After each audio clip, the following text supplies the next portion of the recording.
నకిలీ మద్యంపై రాష్ట్ర వ్యాప్తంగా వైసీపీ నిరసనలు చేపట్టింది. ఇందులో భాగంగా చిత్తూరు జిల్లా నగరి నియోజకవర్గంలో మాజీ మంత్రి ఆర్కే రోజా ఆధ్వర్యంలో నిరసన ర్యాలీ చేపట్టారు.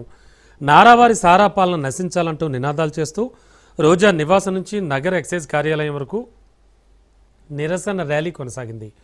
నకిలీ మద్యం నియంత్రించాలని, కల్తీ మద్యంపై సిబిఐ ఎంక్వైరీ చేయాలని డిమాండ్ చేశారు. అనంతరం నగరి ఎక్సైజ్ సిఐకి వినతిపత్రం అందజేశారు.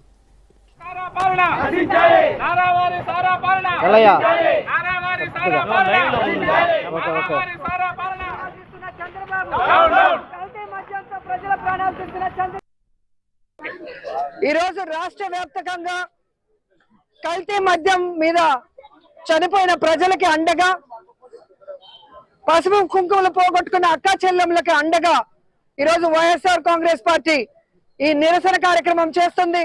భవిష్యత్తులో ఈ కల్తీ మద్యం వల్ల ఇంకెవరి ప్రాణాలు పోకూడదు, అందరినీ కాపాడుకోవాల్సిన బాధ్యత మన మీద ఉందని చెప్పి జగన్మోహన్ రెడ్డి గారి పిలుపు మేరకు ఈ రోజు మనం అందరం కూడా ఈ నిరసన కార్యక్రమంలో పాల్గొని ర్యాలీగా వెళ్లి ఎక్సైజ్ ఆఫీసర్స్ కి వాళ్ళ నియోజకవర్గాల్లో ఈ కల్తీ మద్యం గాని, బెల్ట్ షాపులు గాని లేకుండా చేయాలి. అలాగే తప్పుడు కేసులు పెట్టకుండా నిజంగా ఎవరైతే సారా కాస్తున్నారో, ఎవరైతే బెల్ట్ షాపులు నడిపిస్తున్నారో, ఎవరైతే కల్తీ మద్యాన్ని అమ్ముతున్నారో వాళ్ళని అరెస్ట్ చేయాలని డిమాండ్ చేస్తూ ఉన్నాం.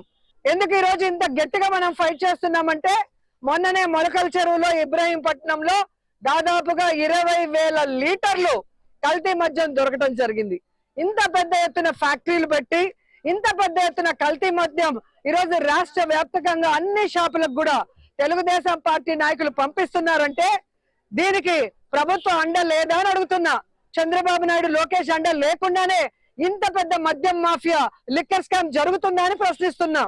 ఇంత పెద్ద స్కామ్ పైన విచారణ జరిపించాల్సిన బాధ్యత కూటమిలో ఉన్న కేంద్ర ప్రభుత్వం మోడీ గారి మీద ఉందని కూడా ఈ సందర్భంగా తెలియజేస్తున్నారు.